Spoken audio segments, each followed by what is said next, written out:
Olá pessoal, espero que esteja tudo bem com vocês. Comigo está tudo ok. Bem-vindos para mais um vídeo. Nesse vídeo nós iremos falar sobre a nova moda inventada pela Torre de Vigia. Que nova moda é essa? As testemunhas de Jeová estão sendo orientadas pelo corpo governante a prepararem para cada membro de cada família uma mochila de emergência. Afinal, a grande tribulação e o Armagedon estão muito próximos. E se você tiver uma mochila de emergência, vai ser muito mais fácil você passar com vida para o novo mundo. Estas mochilas que estão sendo apelidadas por alguns de mochilas do fim do mundo ou mochilas do Armagedon, são novidade para mim, que fui testemunha de Jeová por 20 anos. E quando eu era testemunha de Jeová, não ouvíamos falar disso. Mochilas. Passar para o novo mundo com mochilas nas costas, não ouvíamos falar sobre isso. Nem havia ilustrações com tais itens nas costas dos sobreviventes, mas estão cada vez mais comuns hoje em literaturas das testemunhas de Jeová. E eu acho engraçado. Eu acho que quando os líderes eles se reúnem para criar estas fantasias, estas loucuras, eles devem dar muitas boas gargalhadas. Mas antes de nós falarmos sobre as mochilas do Armagedon, eu quero convidar você para voltar no tempo comigo e conhecermos um pouco mais sobre um movimento muito bem difundido em nossos dias. Que movimento é esse? Trata-se do movimento do survivalism, ou sobrevivencialismo. Bom, se você ainda não se inscreveu no canal, se inscreva. Se você ainda não deu o seu like, dê o seu like agora. E ative o sininho para você não perder nenhum vídeo aqui do canal e também nenhuma live. Tá bom? Vamos lá, pessoal. Vamos voltar no tempo. Vamos aprender um pouco mais sobre o sobrevivencialismo. O que é o sobrevivencialismo? É um movimento de grupos ou indivíduos que se preparam para situações de emergência, em caso de desastres naturais ou rupturas da ordem política e social. Os sobrevivencialistas procuram se antecipar aos acontecimentos, treinando, armazenando suprimentos, preparando-se para a autodefesa e tornando-se autossuficientes. Quando o movimento iniciou-se? O movimento iniciou-se nos Estados Unidos da América, influenciado pelos riscos existentes naquele país. Catástrofes naturais ou provocadas pelo homem são muito comuns ao redor do mundo. E rupturas na ordem social e política, anarquia generalizada, colapso da sociedade, colapso da economia e também emergências sanitárias e médicas são situações com grande probabilidade de ocorrer, pelo menos, em alguns países do mundo. Se houver, por exemplo, uma guerra nuclear, de acordo com os adeptos do survivalism, o ambiente urbano será o pior lugar para se estar. O ideal seria buscar um ambiente isolado, como uma floresta, por exemplo. Nesse caso, uma pessoa preparada em uma floresta poderia sobreviver por muito mais tempo que alguém que desconhece as técnicas básicas de sobrevivência. No caso de uma catástrofe natural, talvez ficar isolado em casa pode ser a melhor opção. E se houverem mantimentos, combustível, armas e recursos armazenados, as chances de alguém sobreviver a uma situação de catástrofe são muito maiores, ok? E há até mesmo aqui no YouTube canais dedicados ao assunto do sobrevivencialismo. Há também muitas publicações, livros, séries famosas e até games de sobrevivência. Vamos falar sobre as origens do sobrevivencialismo. As fontes são muito variadas e nós vamos falar um pouco sobre elas. Estas fontes incluem políticas governamentais, ameaças de guerra nuclear, ameaças de catástrofes naturais extremas, influência de publicações de livros libertaristas, literatura de ficção pré- e pós-apocalípticas, sem falar em grandes produções do cinema, que mexeram com o imaginário das pessoas e que ainda mexem, como por exemplo o filme 2012, né? E também, pessoal, existem as crenças religiosas, tá? As interpretações da escatologia, que estuda supostas profecias apocalípticas. Vamos falar sobre estas fontes. Primeiro, as políticas governamentais.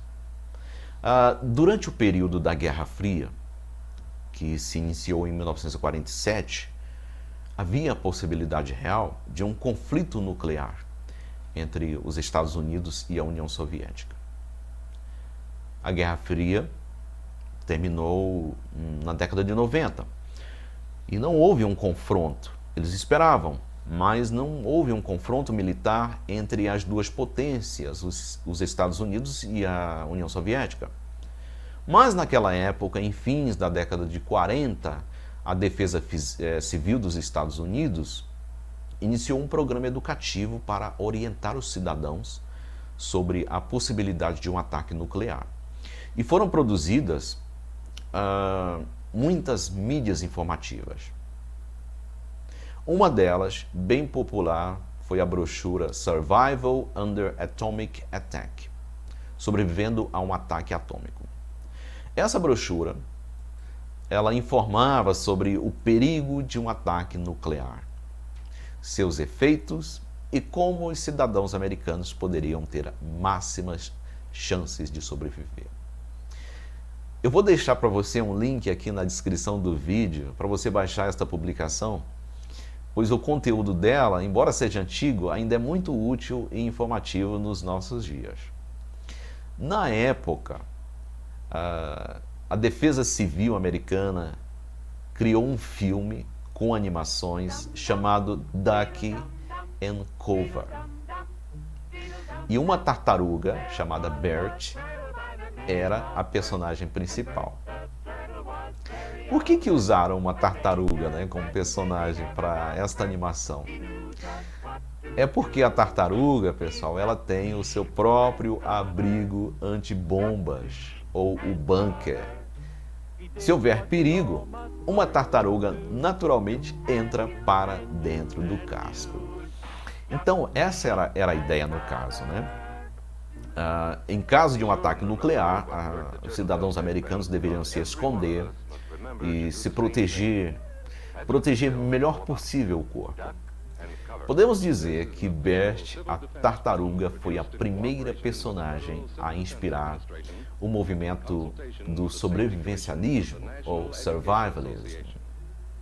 Até hoje em dia, a expressão duck and cover, ou se abaixe e se cubra, ela é mundialmente conhecida. Vamos falar sobre outra fonte de influência do sobrevivencialismo, que são as crenças religiosas. Os Estados Unidos da América são o berço da maioria das grandes seitas apocalípticas que atualmente infestam o mundo. E haviam as testemunhas de Jeová que, em finais de 1940, elas já haviam pregado o fim do mundo para 1914, 1925 e diziam que a Segunda Grande Guerra Mundial iria culminar no Armagedon. E isso, é claro, causou muita euforia entre os seus membros e entre os que davam crédito às suas profecias furadas. A Igreja de Jesus Cristo dos Santos dos Últimos Dias, até os dias de hoje, orienta as famílias de seus membros a estocarem alimentos e provisões para no mínimo 3 meses. E os adventistas do sétimo dia, eles convidam os filhos dos fiéis a participarem de clubes de escotismo, onde aprendem técnicas de sobrevivência. Sobre as testemunhas de Jeová, nós podemos destacar algo que é muito curioso. Alguns aqui talvez conhecem ou ouviram falar de Bet Sarim, a mansão dos príncipes, que era uma mansão de propriedade das testemunhas de Jeová em San Diego, na Califórnia. Na década de 1920, a Torre de Vigia estava crente que o milênio e a ressurreição dos antigos servos de Deus estava prestes a começar. Então adquiriram esta mansão, Bet Sarim, para que os patriarcas ressuscitados tivessem onde morar. Esta história muitas pessoas conhecem, mas o que muitos não sabem é que havia uma segunda mansão, Bet Shan. Esta mansão ou fortaleza foi mencionada na revista Despertai, que naquela época se chamava Consolação, de 27 de maio de 1942. E esta mansão era, na verdade, um bunker. Quer dizer, possuía abrigos secretos contra bombas. Havia nesta construção, nessa propriedade, 2 abrigos antibombas. E estes bunkers ou abrigos eram secretos e suas entradas quase imperceptíveis. As paredes eram cerca de 1 metro de espessura. Hoje em dia existe, né, salões do reino com parede dupla. Olha, se você desejar saber mais sobre Bet Shan, eu vou deixar aqui embaixo aqui no link, no vídeo, um link, né, com a descrição para você acessar. De qualquer forma, nós notamos que a liderança das Testemunhas de Jeová não confiava e não confia muito nas forças espirituais de Jeová para a sua segurança. E naquela época eles se estribavam em fortalezas físicas. E também hoje, né? E seus fiéis, né, claro, né, que são tolos o suficiente para continuar seguindo as teorias da conspiração inventadas pelos seus líderes, que evidentemente são influenciados por paranoias religiosas sem nenhuma sustentação científica ou lógica. Vamos falar sobre as publicações apocalípticas que influenciaram o sobrevivencialismo. Nas décadas de 60 e 70, foram lançadas muitas publicações que exploravam a instabilidade americana. O livro How You Can Profit from the Coming Devaluation, no português livre, Como Você Pode Lucrar com a Desvalorização Iminente, foi lançado em 1970 pelo escritor Harry Browne.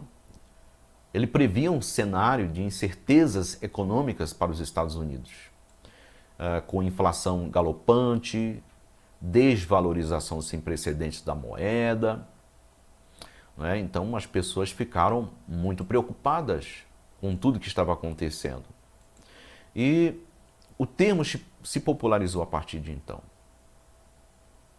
Porque nessa época surgiram muitos pensadores, pensadores libertários e conservadores, sugerindo às pessoas que se preparassem para o pior. Você pode imaginar a quantidade de publicações, de jornais, de artigos, de revistas, de livros falando sobre o assunto? E é claro que até mesmo publicações religiosas sofreram forte influência dessas especulações. Havia um mensário chamado de Inflation Survival, que era um mensário totalmente dedicado à preparação para a vida sob uma sociedade americana à beira da falência. E em 1974, Howard Ruff lançou o livro Famine and Survival in America, que, na esteira da crise do petróleo em 1973, alistou diversos elementos do sobrevivencialismo, incluindo, né, o aconselhamento ao armazenamento de alimentos e a troca do dinheiro de papel por metais preciosos como o ouro e a prata. Foi apenas em 1975 que o termo sobrevivencialismo foi usado pela primeira vez por Kurt Saxon na publicação The Survival. Nós estamos destacando, como esse movimento tomou um grande ímpeto no final da década de 60 e início de 1970. E é digno de nota que as testemunhas de Jeová, elas começaram a pregar nesta mesma época o fim do mundo para 1975, destacando exatamente o que estava sendo propagandeado pelos sobrevivencialistas. E diziam que isso tudo eram sinais do tempo do fim. A verdade é que as testemunhas de Jeová, elas sempre foram influenciadas por esse tipo de propaganda ou movimento. E elas próprias, as próprias testemunhas de Jeová, colaboraram para tantas especulações. Olha, nós já vimos que o movimento é alimentado por várias fontes. E uma delas é a especulação religiosa. Além do mais, temas polêmicos e especulativos costumavam vender muito, né? Principalmente em uma época em que a leitura impressa era consumida em alta demanda popular. E vamos combinar, né? A Torre de Vigia é a maior editora de publicações do mundo. A Organização das Testemunhas de Jeová, aproveitando-se da popularidade dos movimentos do survivalism nos Estados Unidos e em outras partes do mundo, simplesmente inundou o mundo com milhões e milhões de publicações que anunciavam exatamente o que os sobrevivencialistas anunciavam: uma rápida degeneração da sociedade humana, o que atingiria um clímax em uma suposta anarquia global chamada de Grande Tribulação e culminaria, enfim, no Armagedon bíblico. O que acontece, né, é que elas estavam apenas aproveitando estes ventos e navegando a favor deles. E, na minha singela opinião, as testemunhas de Jeová sempre viajaram na maionese. É evidente que, ao contrário do que afirmavam os adeptos do movimento sobrevivencialista, as testemunhas de Jeová ensinavam que a única chance de escapar do desastre global é tornar-se um fiel apoiador do corpo governante, do seu grupo. Até pouco tempo atrás, elas diziam que se esconder, guardar mantimentos ou fugir para lugares remotos seria algo totalmente inútil, pois, segundo elas, afinal, ninguém poderia se esconder da fúria de Jeová. Porém, a mensagem foi sempre a mesma: prepare-se agora para sobreviver à iminente catástrofe na Arca da Salvação. Infelizmente, muitas testemunhas de Jeová foram fortemente influenciadas pela pseudo-teologia de sua liderança internacional. E alguns chegaram ao cúmulo de tirar filhos da escola, cancelar casamentos, cancelar ou desistir de uma formação acadêmica, desistir de ter filhos e a vender propriedades e mudar-se para cidades e locais afastados dos grandes centros ou até mesmo para outros países a fim de pregarem as boas novas, uma vez que o fim do mundo estava às portas. Pois bem, né? 1975 passou incólume e também passaram incólumes as décadas de 80 e 90. Um novo século se iniciou, porque o mundo não se acabou em 2000 E as previsões baseadas em especulações, teorias da conspiração tiveram de ser revistas.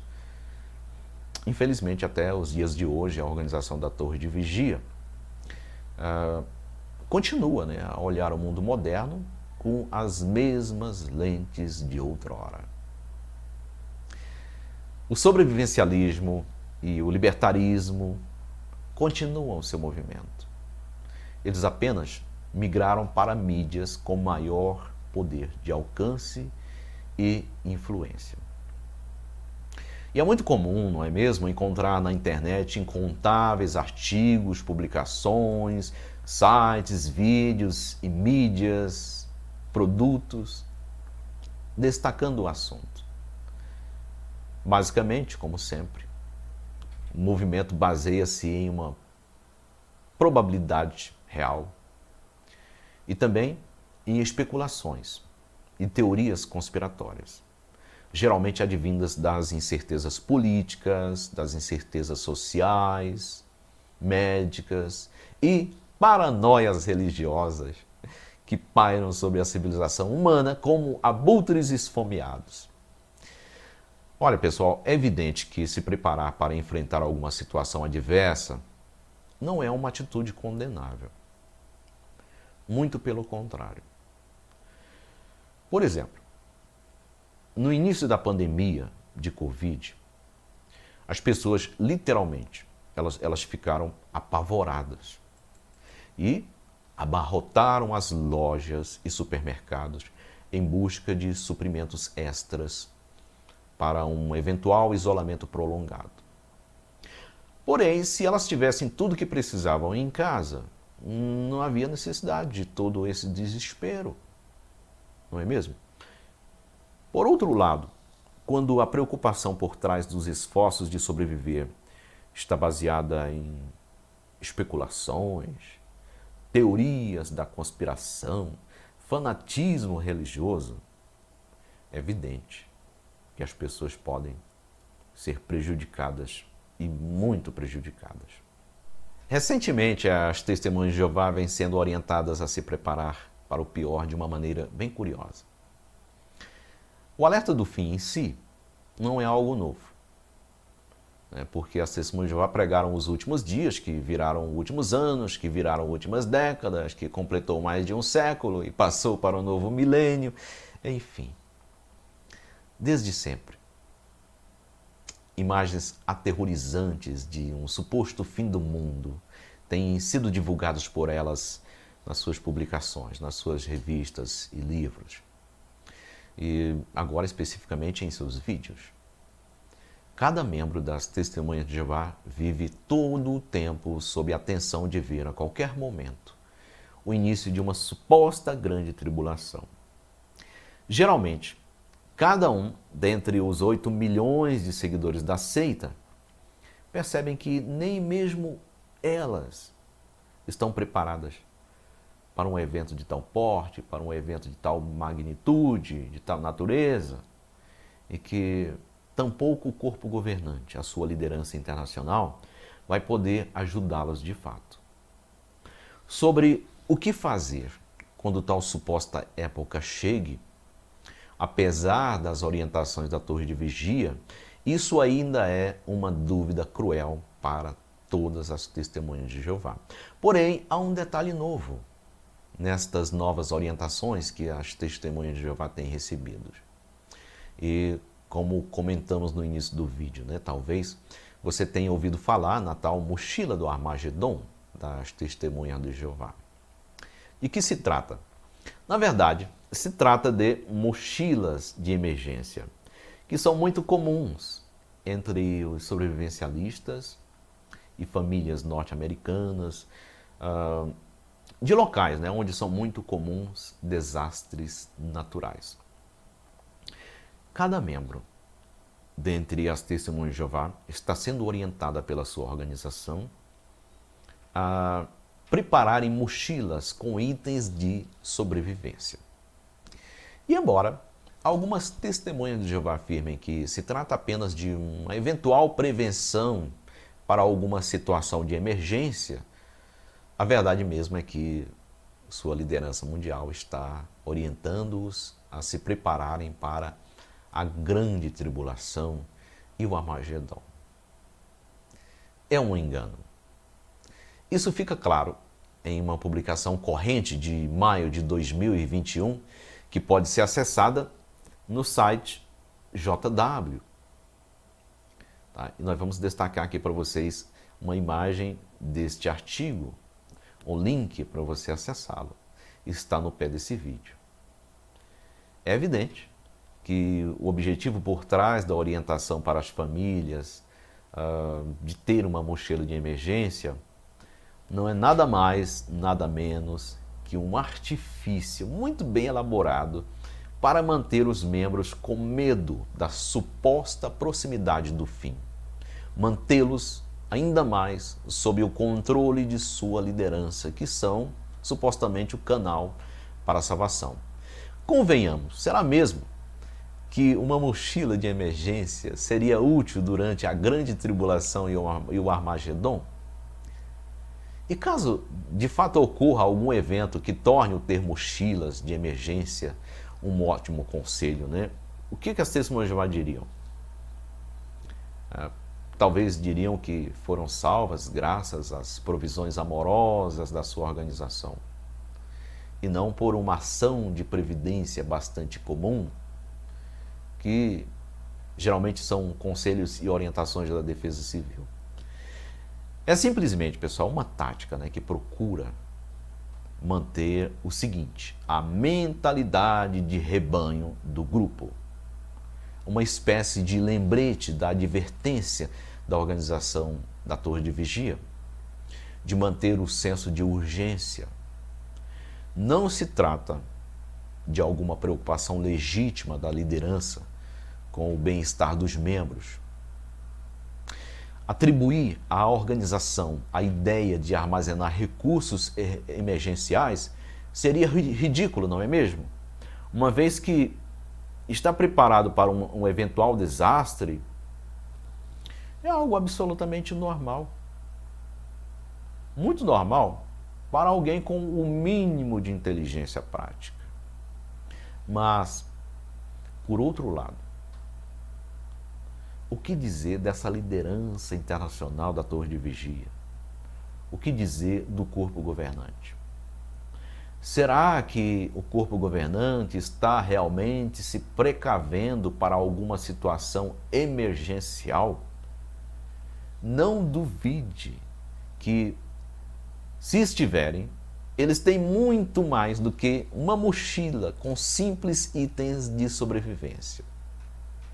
Será, e você já pensou nisso, que na nova sede mundial existem abrigos antibombas, como os que existiam na propriedade da Torre de Vigia em San Diego, na Califórnia, chamada Beth Chan, a qual mencionamos agora há pouco?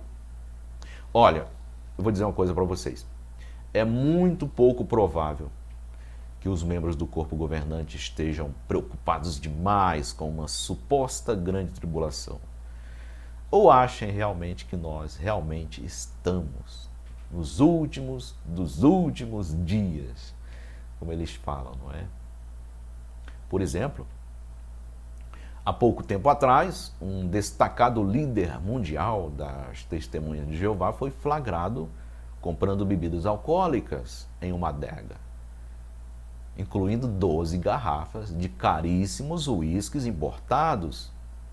Será que este senhor, esse membro do corpo governante, um senhor idoso, estava se preparando, comprando itens para colocar na sua mochila de emergência para uma situação de calamidade? Será que na mochila dele não pode faltar uma ou duas garrafas de uísque? Não é? A pergunta é: eu devo ter uma mochila de emergência? Posso aprender um pouco com o sobrevivencialismo? Bom, prevenir é melhor do que remediar. Aqui no Brasil, as pessoas não costumam ter suprimentos de emergência ou preparar mochilas com itens de sobrevivência. E poucas pessoas também possuem conhecimentos básicos de sobrevivência, como sobreviver em locais isolados, em uma floresta, por exemplo. O ideal seria que as pessoas pudessem ter reservas e conhecimento necessários para evitar dificuldades no caso de algum desastre. Porém, nós mencionamos e vamos mencionar novamente que o objetivo de se precaver e de se preparar deve ser racional e baseado em necessidades reais, não em especulações e teorias fantasiosas sem lógica ou fundamentação. Muitas testemunhas de Jeová inativas, afastadas, dissociadas ou desassociadas, que têm parentes próximos, membros desta seita, eles mencionam, né, que seus entes queridos estão muito preocupados com o fato de ter de preparar mochilas de sobrevivência, seguindo a recomendação do corpo governante, e que é algo novo e assustador para elas. Geralmente, algumas testemunhas de Jeová até instam com seus parentes afastados para que retornem à organização de Jeová, pois agora sim, agora o fim está perigosamente perto. E a grande tribulação pode irromper a qualquer instante. E agora, meu querido amigo, querida amiga, agora é verdade mesmo, né? Por quê? Porque a organização das testemunhas de Jeová já mandou até fazermos as mochilas de sobrevivência. Como ajudar essas pessoas? Olha, vamos rebater essa paranoia, é claro. Vamos acalmar a pessoa e tentar fazer com que ela perceba que não há de fato qualquer preocupação real de algum suposto desastre, como afirma a torre de vigia, e que provavelmente esta pessoa nunca irá na vida precisar usar a tal mochila do fim do mundo. Obrigado por assistir esse vídeo e até a próxima oportunidade. Nas listas de mochilas de emergência espalhadas pelo mundo todo, eles mencionam muito, por exemplo, radiocomunicador. Esses rádios aqui não é igual ao celular. Esses daqui não fica fora de área. Ele alcança 3, 4, 5 quilômetros. Então, geralmente, uma família tem esses rádios. A bateria dura mais de semana. Né? E ele não é um item caro, é um item barato. Rádios de emergência. Então, é todo que chama rádio para situações de emergência, né? São utilizados muito ainda hoje. Eles não dependem de celular, torre de celular para funcionar, né? Algumas mochilas mencionam esse item aqui, mas você não é obrigado a ter um item desse. É um item de visão noturna que alcança aí 1 quilômetro mais ou menos. Em absoluta escuridão você pode enxergar. Não é um item necessário. Se você tiver em casa e quiser colocar na mochila, pode ser útil, mas não é necessário. O interessante é que a mochila não chame muita atenção, você tenha itens simples ali dentro e demonstre na mochila que você está querendo apenas sobreviver e escapar e fugir. É isso que a mochila deve demonstrar, nem deve chamar muita atenção a mochila. Caso alguém te reviste na mochila, ela não vai ser tentada a pegar a sua mochila para ela. Ela vê que só tem itens de sobrevivência básicos ali dentro. Isso é importante. Mochila simples, mas com os itens necessários. Um abraço a todos, sucesso e esperamos o quanto antes ter que usar essas mochilas. Vocês entenderam o que eu quis dizer, né? Um abraço a todos.